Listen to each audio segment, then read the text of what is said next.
Battleship. Shoe.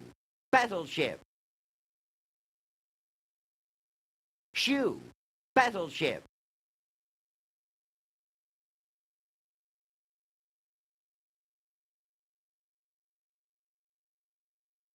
Going once.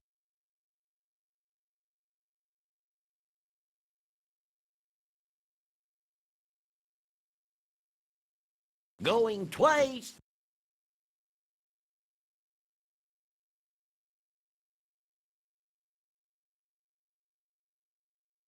So, congratulations on buying a splendid property. Home sweet home! Eater from Decatur. Let's go. A deuce. Community chest. Show me that card. Go to jail. Go directly to jail. Do not pass go. Do not collect $200. Good place to dog it for a while. Battleship, you're out. 6. Haight Ashbury. You'll have to raise money by selling buildings, mortgaging property, or trading.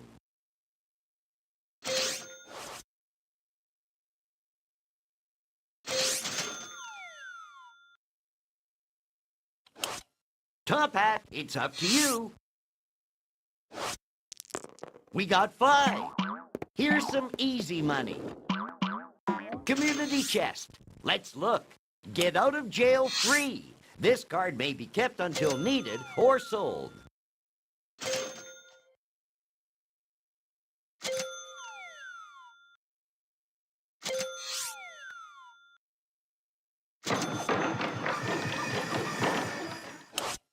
Shoe, let's hit the bricks. Looks like a 4 to me. Chance. Make general repairs on your property. For each house, pay $25. For each hotel, $100. Okay, doggy. Good luck. Roll or pay up.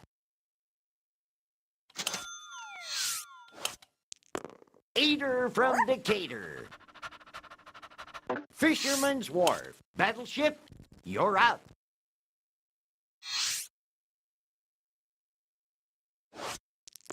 Snake Eyes. Just visiting. How fortuitous. 6.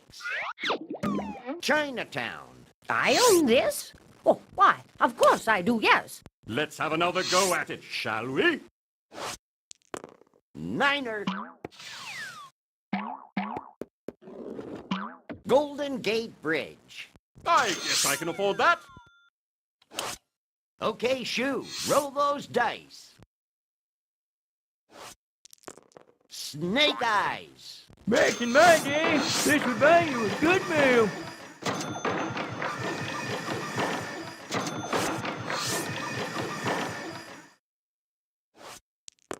Eight, looking great.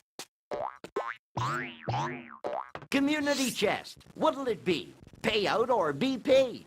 Receive for services, $25. 5. Chance. Let's see what it is. Advance token to the nearest railroad and pay owner twice the rental to which he is otherwise entitled. If railroad is unowned, you may buy it from the bank. Home sweet home! Roll those bones, doggy. 7. Bay Area Rapid Transit. My bites! Battleship, fire when ready. 11. Telegraph Hill. You'll have to do better than that to sink me. Top Hat, it's up to you. 11.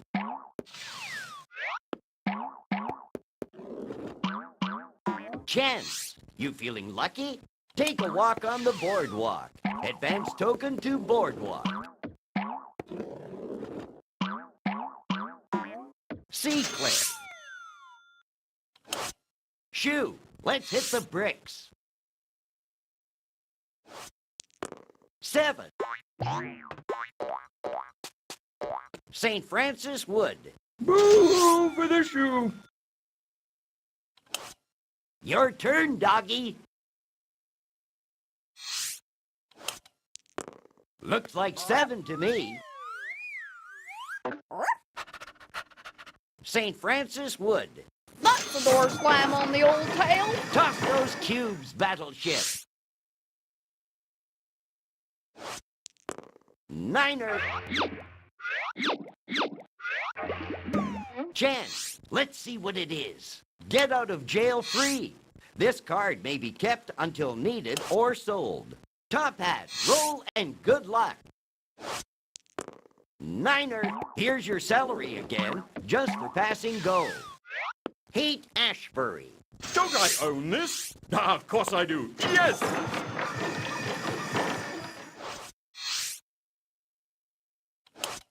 Okay, Shoo, roll those dice. 5. Pacific Heights. I'm getting walked all over. Okay, doggy. Good luck.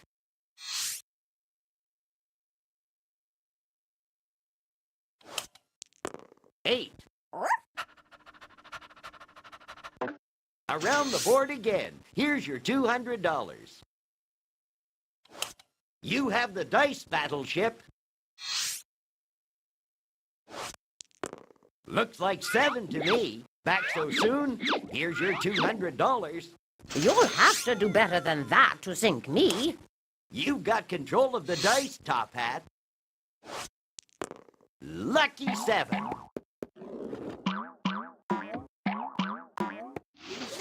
Ferry Terminal. I guess I can afford that. You're up, Shoo. Good luck. We got 5. $200. That's easy money. Community chest. Let's look. From sale of stock, you get $45. Okay, doggy. Good luck. Half a dozen. The mission. You'll have to raise money by selling buildings, mortgaging property, or trading.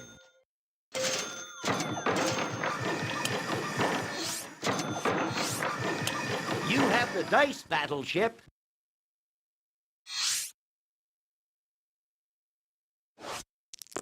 We got 4. Chance. Go to jail. Go directly to jail. Do not pass go. Do not collect $200. I shall remain incognito here for a while.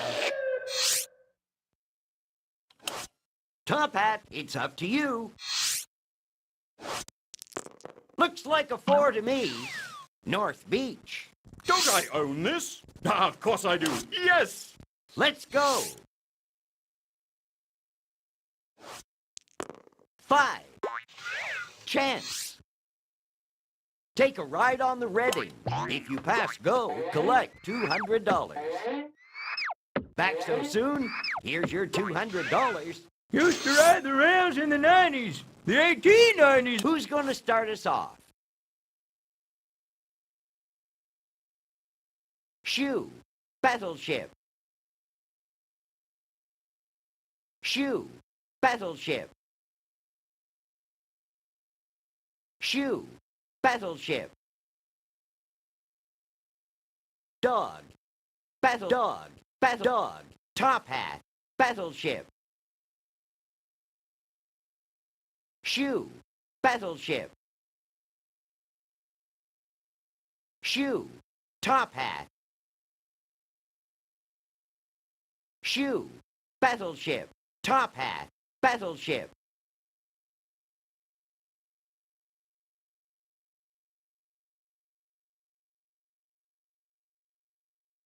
Going once.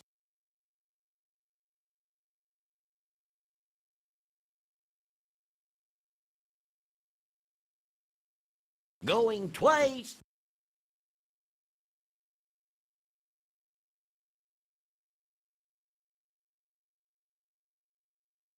So, way to go. You were the highest bidder. Toss those cubes.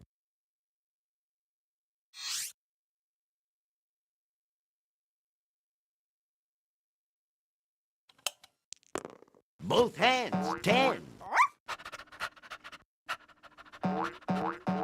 Chinatown. I lead a charmed life. What can I say? 8.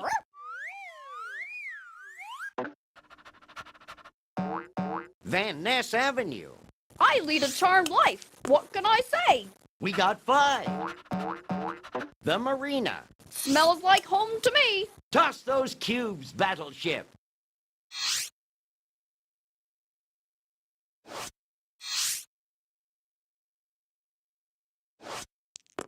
Eater from Decatur.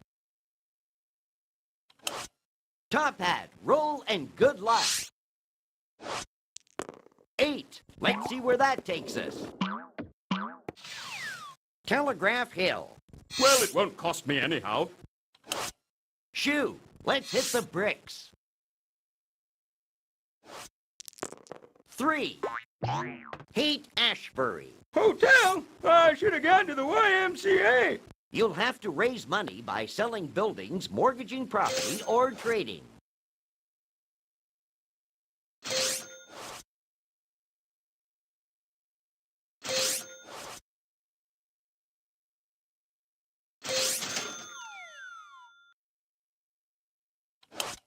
Your turn, doggy.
Six.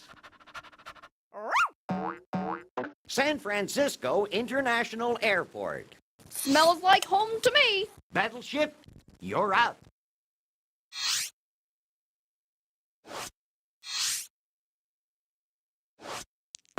7. Let's keep this game rolling. Let's get cracking! A computer opponent is proposing a trade. Negotiations have been suspended. Sorry. 12.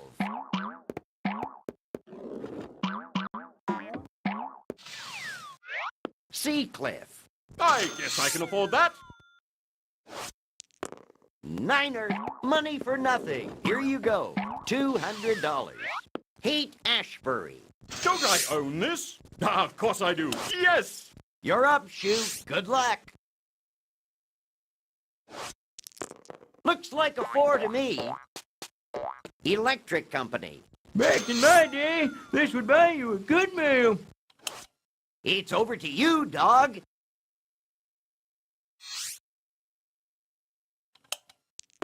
$11. $200. And you didn't even do anything. Man's best friend, and this is how I get treated? You'll have to raise money by selling buildings, mortgaging property, or trading. That's it for you. Better luck next time. Let's go.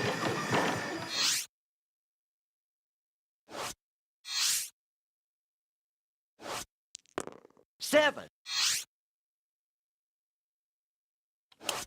Top Hat, toss those ivories. $7.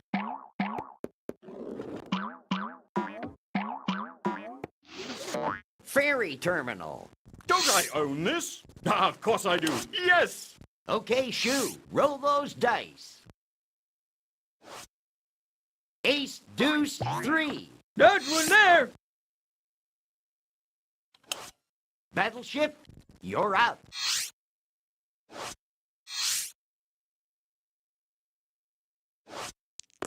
$8, looking great. Fisherman's Wharf. I own this? Oh, why? Of course I do, yes. Come on, let's play. I'm raring to go. $7.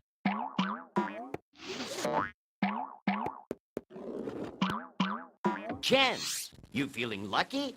Bank pays you dividend of $50. Shoe, let's hit the bricks. $7. Chance, let's see what it is. Advance to Illinois Avenue. You have the dice, Battleship. 9. Telegraph Hill. Well, this is a safe harbor. Top Hat, toss those ivories. Niner. Nob Hill. Don't I own this? Of course I do. Yes! You're up, Shoe. Good luck. Looks like 7 to me. Nob Hill. Back in my day, this would buy you a good meal. You'll have to raise money by selling buildings, mortgaging property, or trading. I'm throwing in the towel.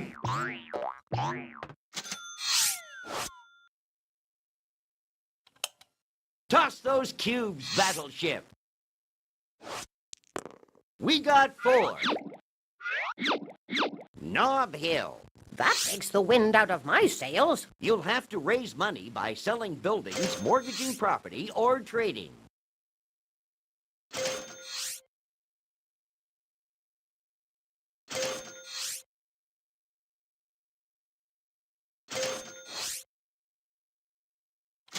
Abandon ship! Abandon ship!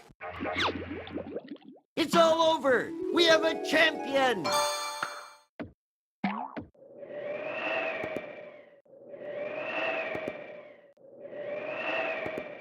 When you got it, you got it. How about another game? The winner, the champion! Moi!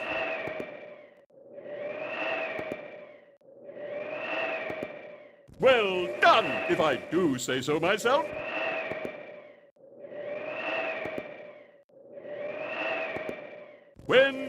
got it! You got it!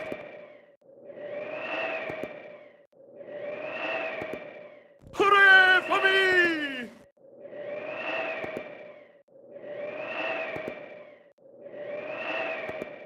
When you got it, you got it!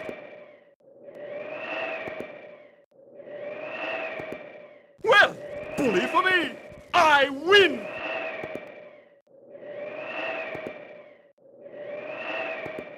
Well done, if I do say so myself.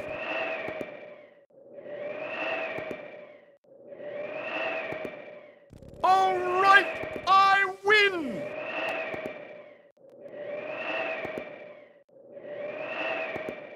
Well done, if I do say so myself.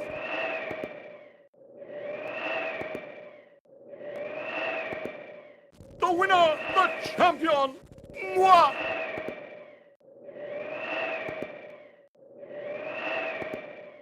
All right, I win!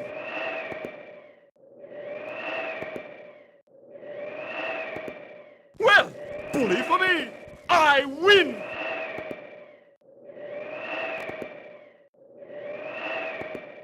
When you got it, you got it!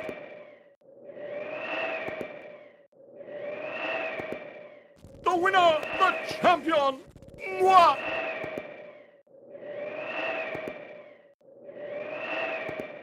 When you got it, you got it!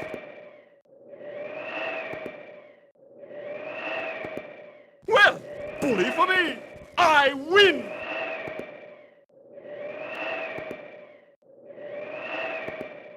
The winner, the champion, moi!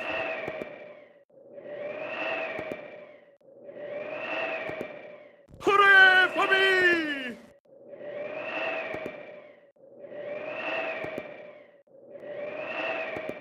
Well, bully for me, I win!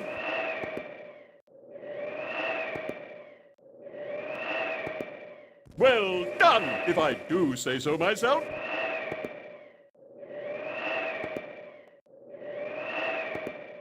The winner, the champion, moi!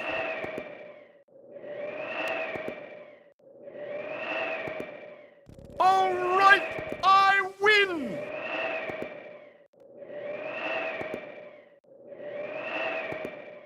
The winner, the champion, moi!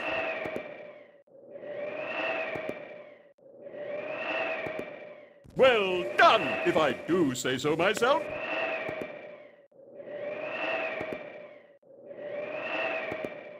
The winner, the champion, moi!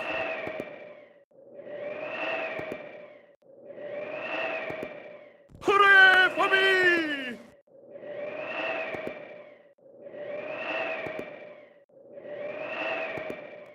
All right, I win!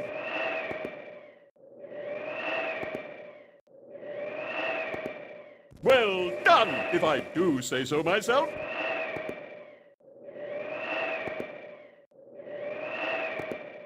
The winner, the champion, moi!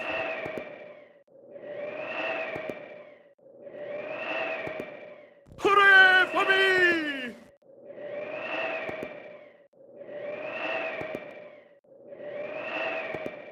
When you got it, you got it!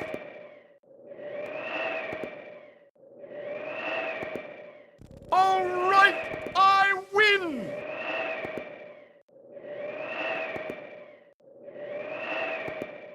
The winner, the champion, moi!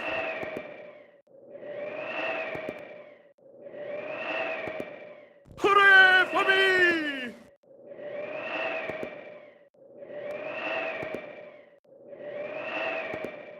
The winner, the champion, moi!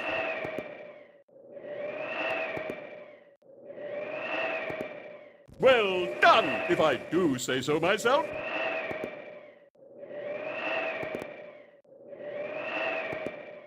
All right, I win!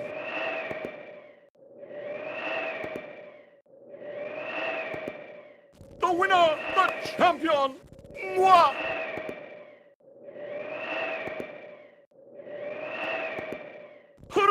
for me!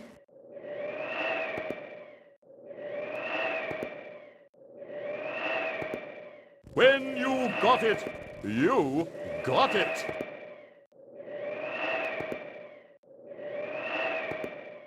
All right, I win!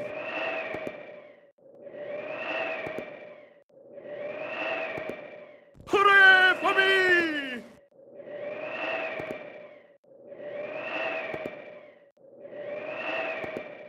The winner, the champion, moi!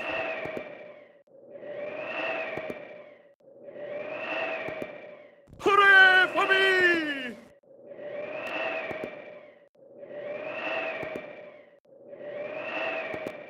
When you got it, you got it.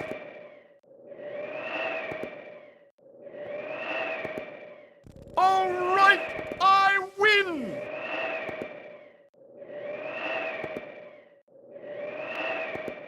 Well done, if I do say so myself.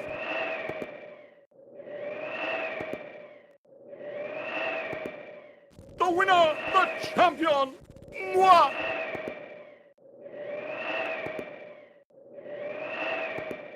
Hooray for me!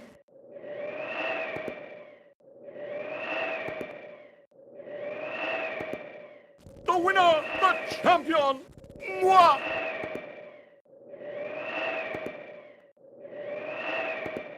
Hooray for me!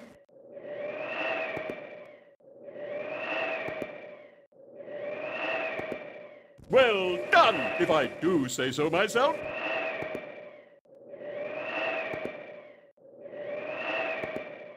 All right, I win!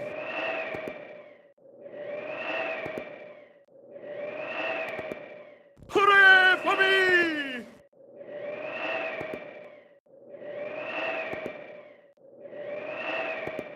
Well, bully for me!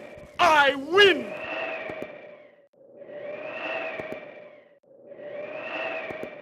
Well done, if I do say so myself.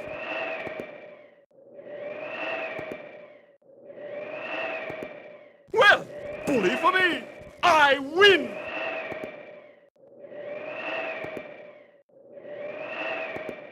When you got it, you got it.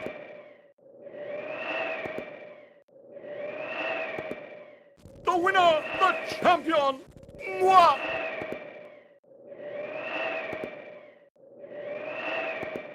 Hooray for me!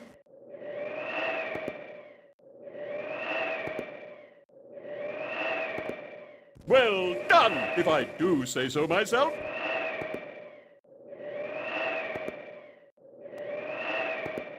Well, bully for me! I win!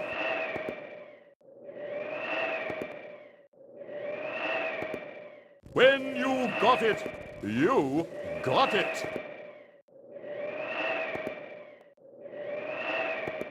Well, bully for me! I win!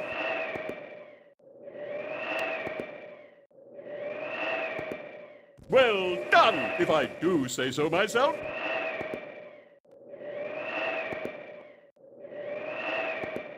When you got it, you got it. Well, bully for me! I win!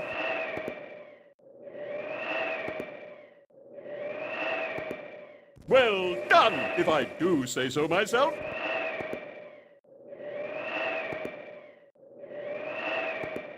Hooray for me!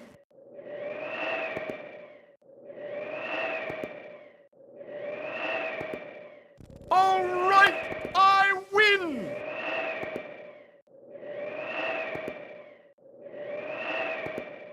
The winner, the champion, moi!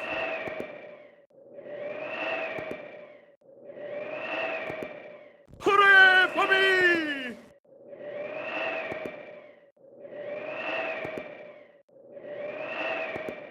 When you got it, you got it.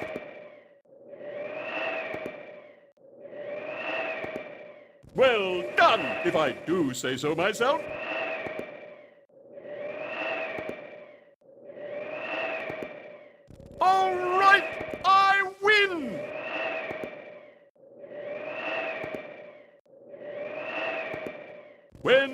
got it!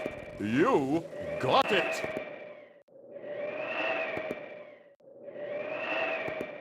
Hooray for me!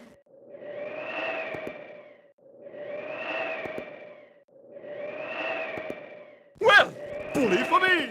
I win!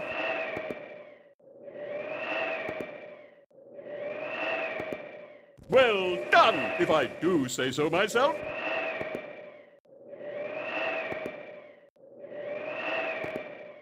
The winner, the champion, moi!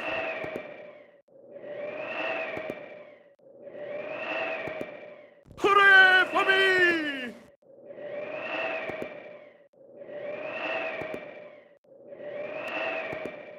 The winner, the champion, moi!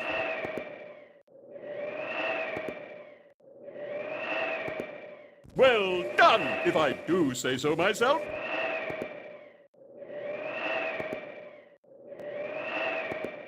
Hooray for me!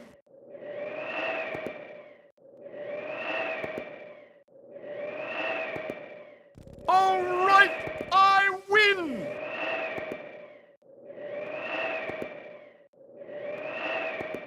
Well, bully for me! I win!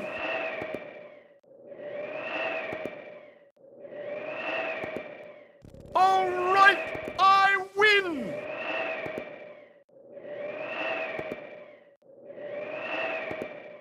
The winner, the champion, moi!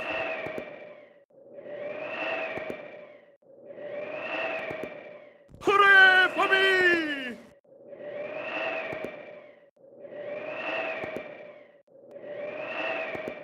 Well, bully for me! I win!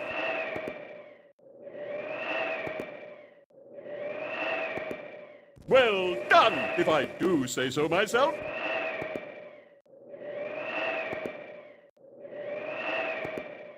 The winner, the champion, moi!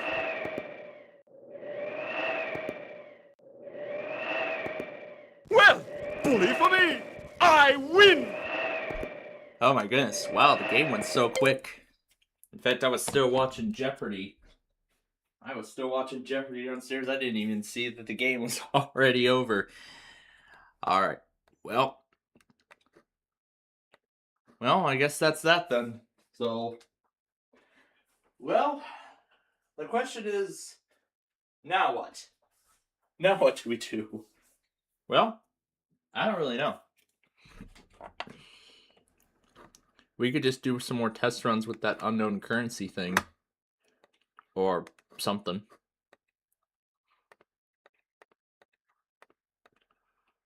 I don't know. But I'm sure we'll come up with something.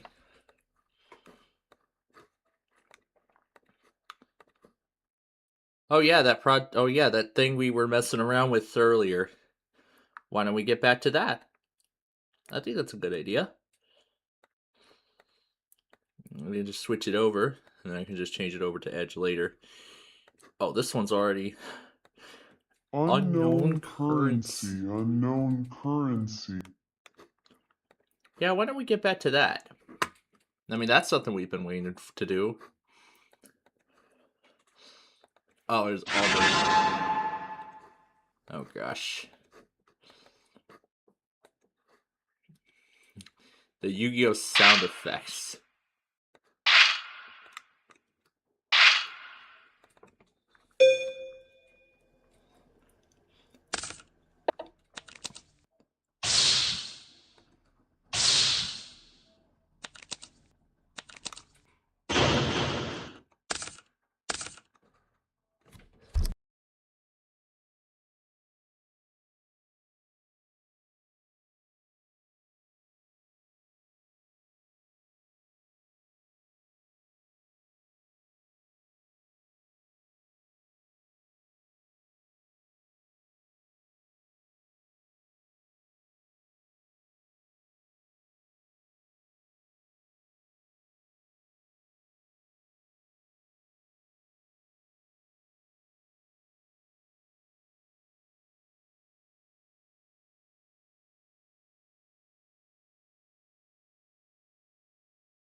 Okay, well that's it for Jeopardy, but wow, Monopoly went by so fast. I thought the 1500 starting cash that I said was gonna be enough, but apparently not. Um, but also, I looked at the Amtrak tracker, and I see that that Empire Builder number 7, Chief number 3, and Zephyr number 5 have not left Chicago yet.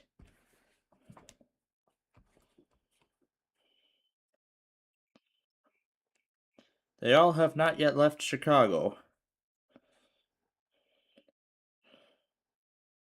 Okay, the Zephyr is finally on its way.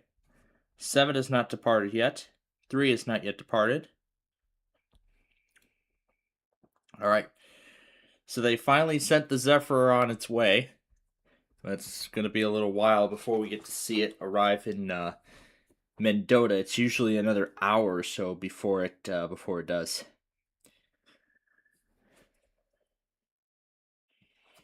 Alright, well, now, what do we mess around with? I think we should get back to doing this crazy project or whatever again.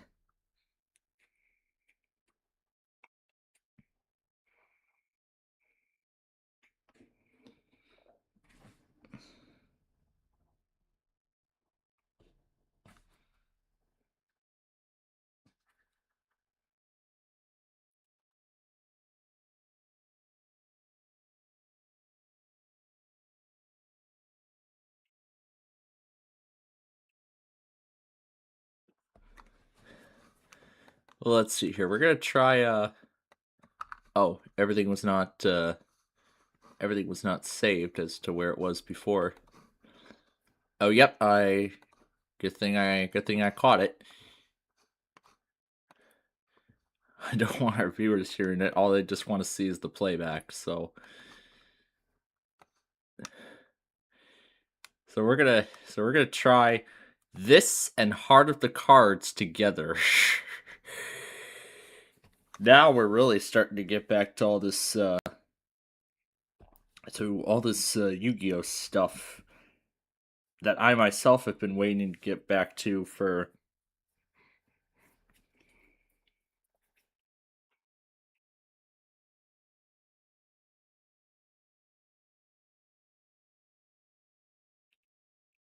quite a good while.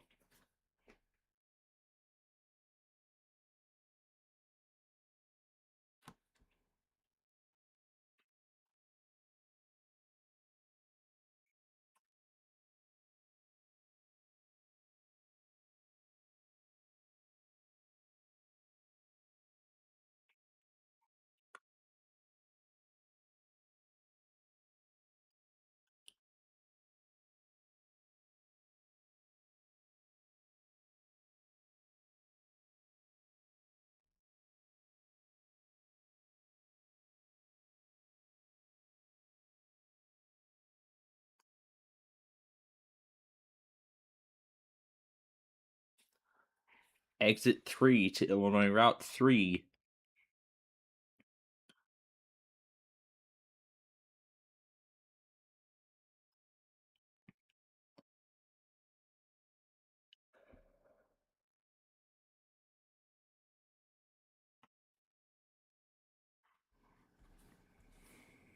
All right.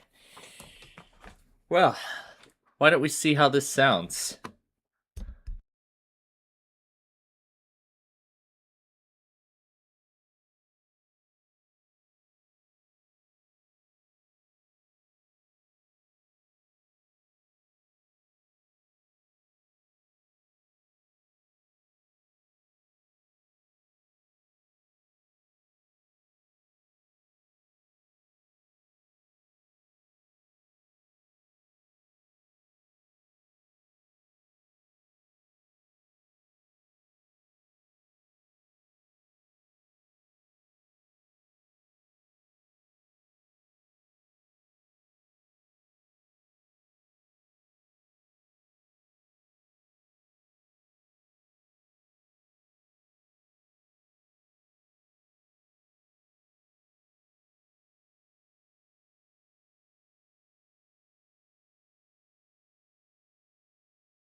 You know what? As much as I like those, let's see. What have we not tried yet? Oh, we haven't tried this one. We haven't tried this one yet. So sure. We're gonna give Dual Madness a try next. This is where it's so. Let's see if I can time this right here.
Okay, that's enough of that. So let's see. We haven't done this one either. Ahead of the game. This is gonna be this has been fun already. You know, seeing what Yu-Gi-Oh sounds like, you know, when I clash it with a project that I did. Okay, this should be the start of it. I just want to play it on its own, you know, just to be.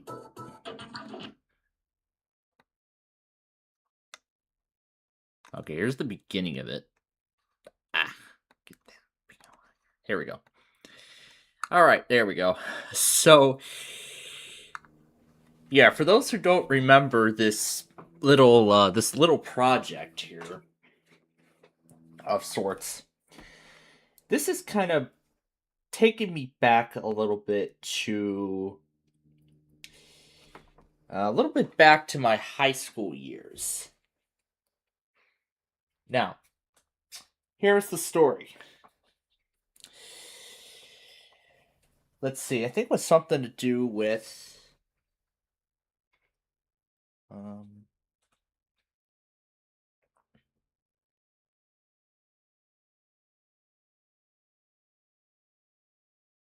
yeah, I'm trying to think here, but yeah, this is one of those examples. This is actually one of those examples. So, my high school PE used to featured a sort of like a series of activities. Let's see, it was something. I think it was one part. I think it was one part of something called Fitness Club. Actually, I'm not kidding. That's actually the name. That's actually the name my high school PE teachers chose. I'm not kidding at all. But for those who don't remember, when I was in high school, in my mind, I had a crazy idea.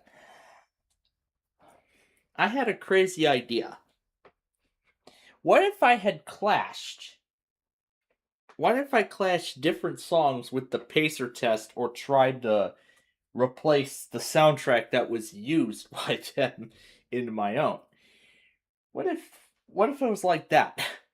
And then I tried to take another piece of music and try to clash it on top of that.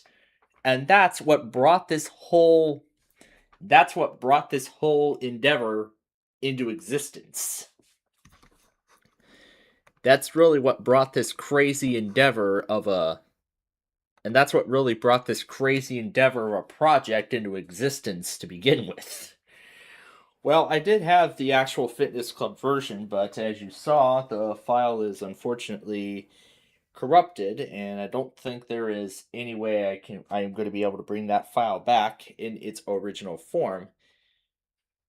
Well, I don't think I have a backup of it anywhere other than that other USB drive. There may be a backup on there, but I mean, at this point, I think the file is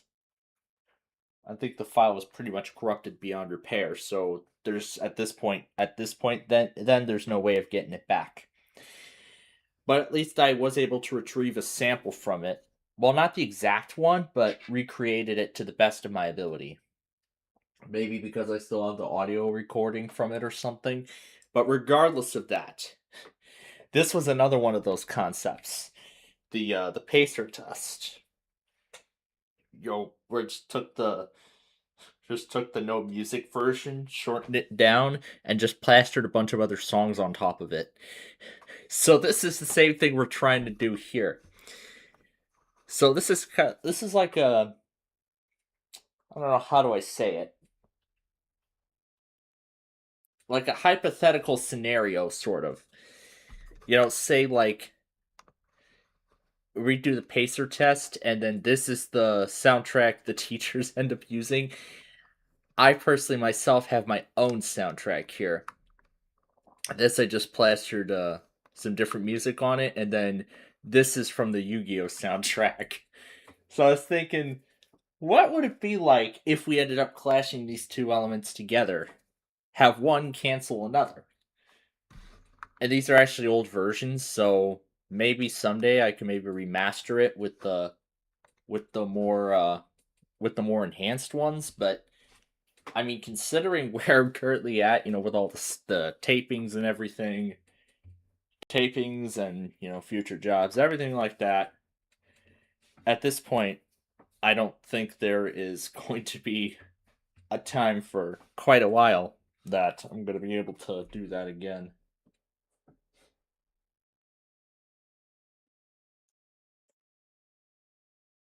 It seems like it does not want me to start the update on, seems like it doesn't want me to start the update on the lock screen.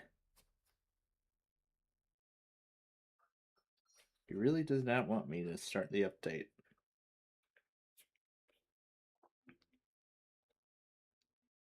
In fact, now I can't even unlock the phone. In fact, now even with Face ID, I can't even unlock the phone. But I can just restart it, and that would fix it. So then I would have to go to settings and start the update. Speaking of which, let's see. Has the iPad pulled down the update? It looks like it has. Okay.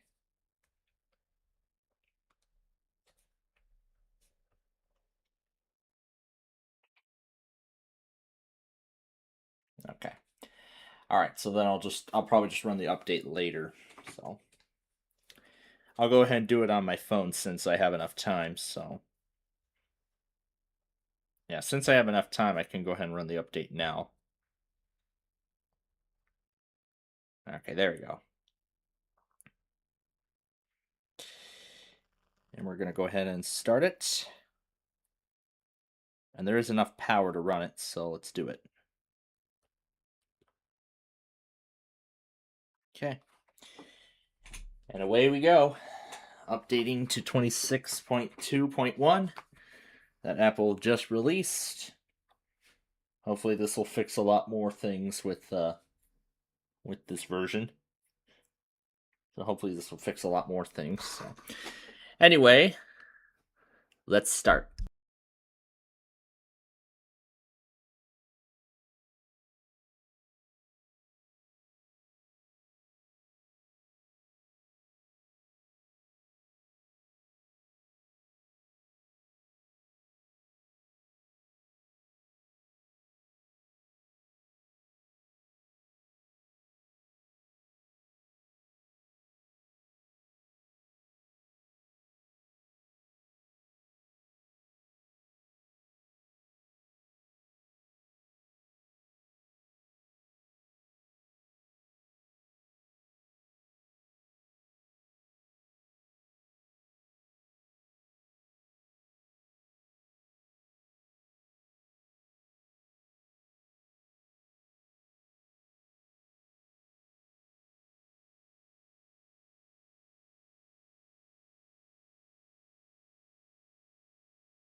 Okay, that's as good as we're gonna get it to go.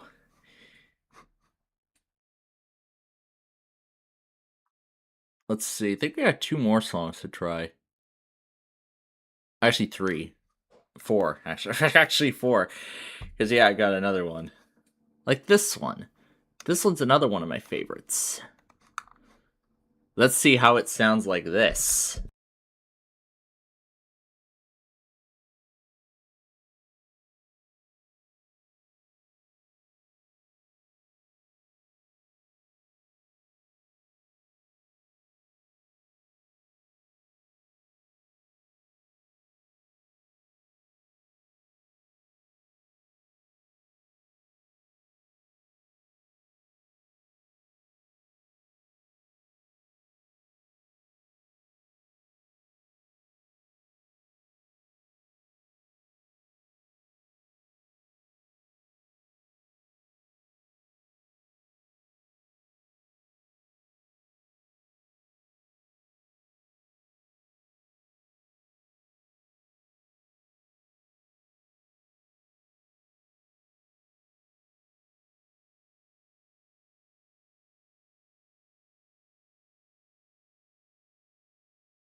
Okay, that's all I'm playing. I like that one. We got 2 other ones we got it. There's still like 3 more I want to try. Before we go on to before we put chiptunes up to the test here. Yes, start the update. All right, now for the first song that I usually play around with when I usually play around with Yu-Gi-Oh after like our live stream and everything. And that's telling me that the phone's been updated. And I just got to update my iPad and then we should be all set. So now let's see how World of Yu-Gi-Oh sounds with all this.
Okay. Well, that's another good one. How about, let's see, we got 2 more songs left to try. I've got another one here. Let's see. This is the second to last one. It's Your Move. This one sounds like a fun one. Let's see. All right. Now play it.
Okay.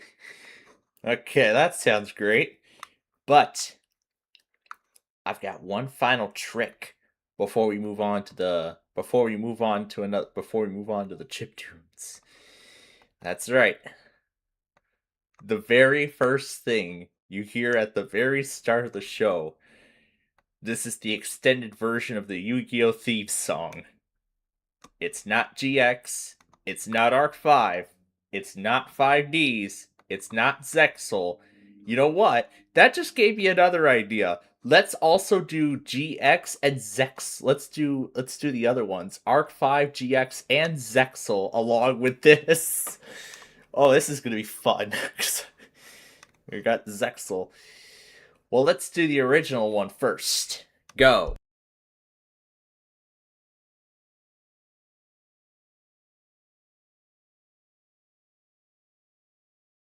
Actually, hold on. Let's try. Where does it actually start? Right.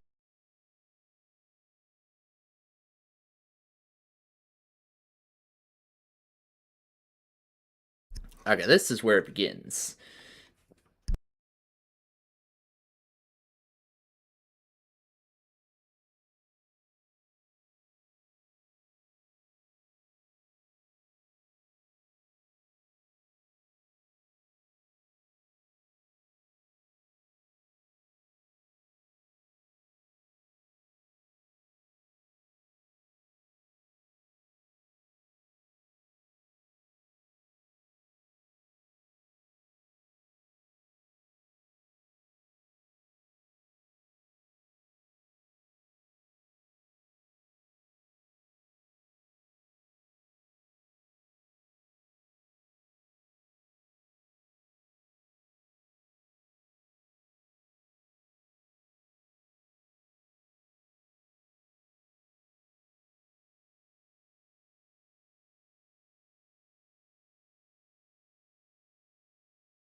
Oh my gosh.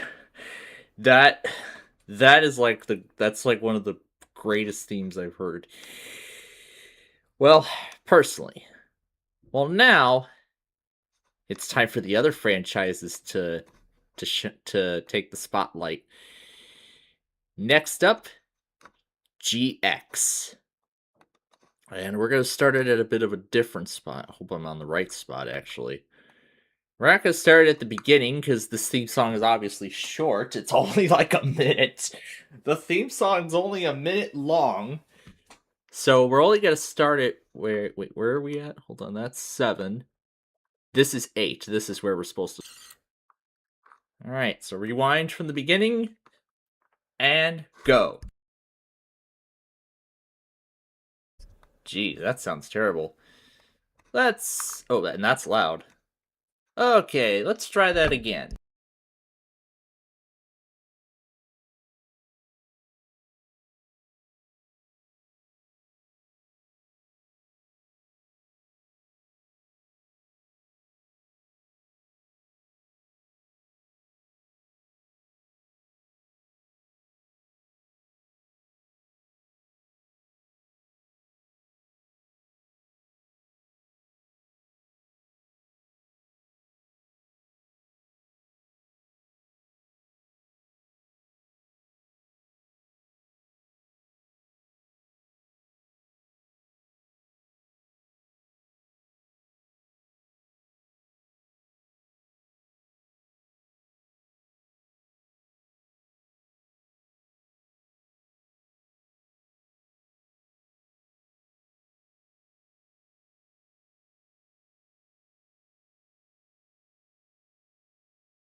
Well, that's a great theme.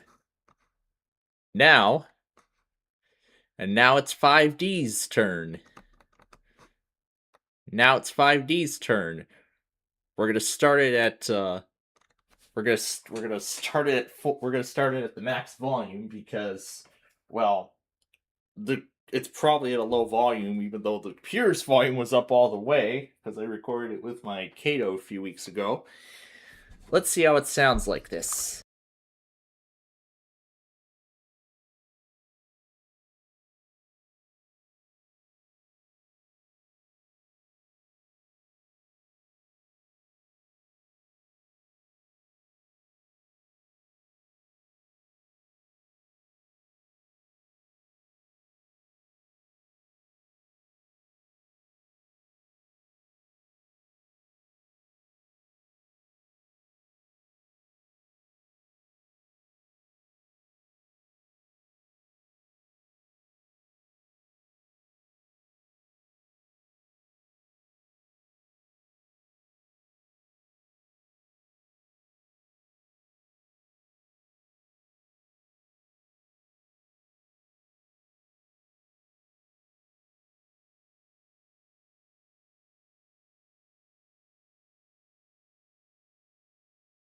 Well, that's great. Alright. Now for the fourth series in the franchise that led me into my Yu-Gi-Oh! Obsession in the first place. And now, it's Yu-Gi-Oh! Zexal's turn. Go.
That is a pretty good theme song, but I think it's time now for, probably now that I took a listen to it, my most favorite theme song out of the whole thing.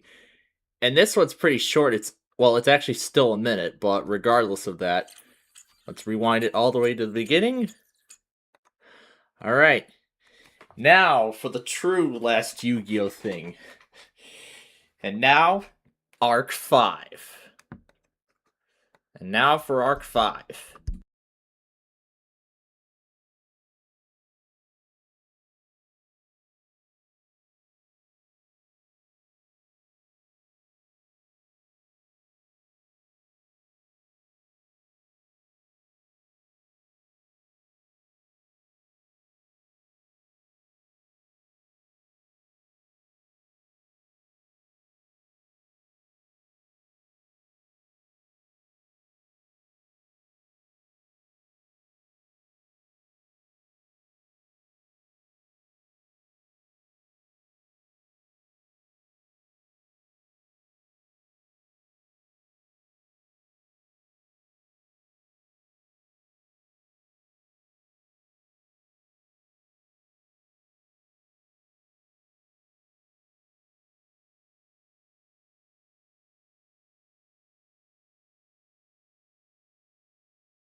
And that theme song I've been listening to, I've just been listening to it over and over again. I couldn't get enough of it. Okay, now before this Yu-Gi-Oh! Session drives me even more crazier, now I think it's time we move on to some chiptunes. Yes. We're going to start with Phenomena. We're going to start with Phenomena 7. The song that is going to be used on Lagrange Road. And of course we rewind it to the beginning. We're gonna rewind it all the way to the start. You know what? We don't have to do that. We can just start directly from here. Go. And yes, Phenomena 7 is up all the way. Let's try it like this and see what happens.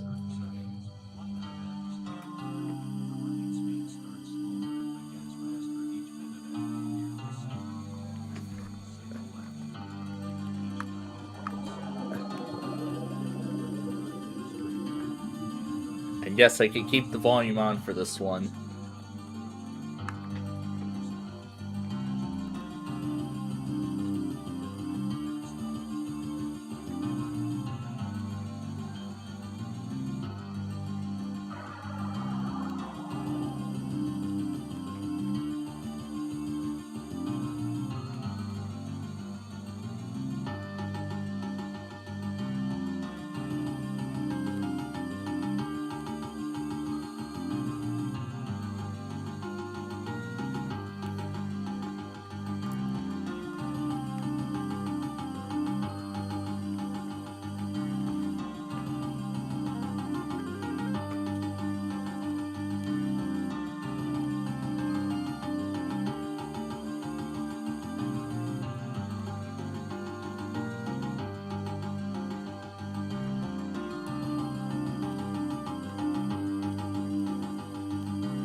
Yeah, then here's where it transitions into something else.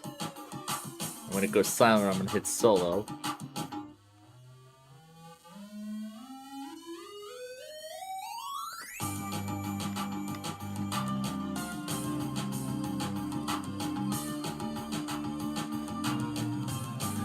You know what? What if we just play this entire part backwards?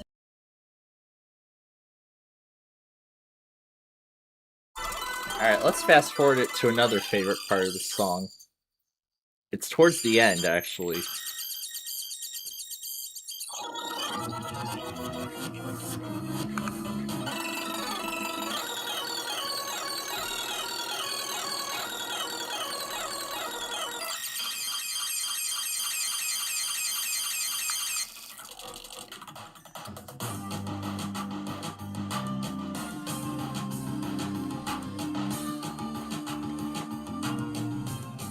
Here's where it transitions to the very next one.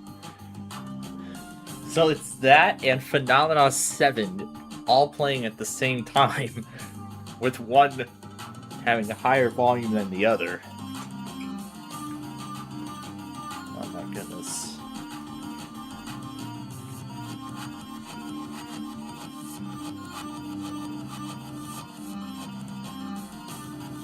Can we just slightly move it backwards?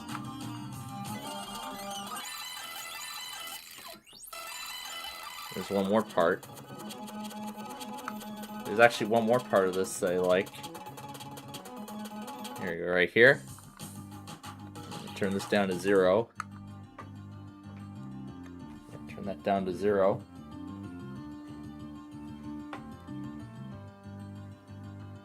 I think I smell what I think it is. So yeah, this is pretty much all the time we're going to have then. Okay. Yeah, I'm going to go ahead and discard that file. But of course I can rewrite to it at any time. Actually, I'll probably just take a copy of the file and put it on my hard. Actually, I'm going to do that when as I'm going to be putting the old hard drive back into the old SSD back into the PC, as I eventually will. All right.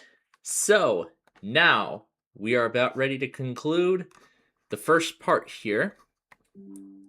But before we do that, I've still got one final trick up my sleeve. So let me move this over. We'll bring Tom and Ben back. Not ready to hear them speak yet. All right. So, we're going to try Talking Friends versus Google Translate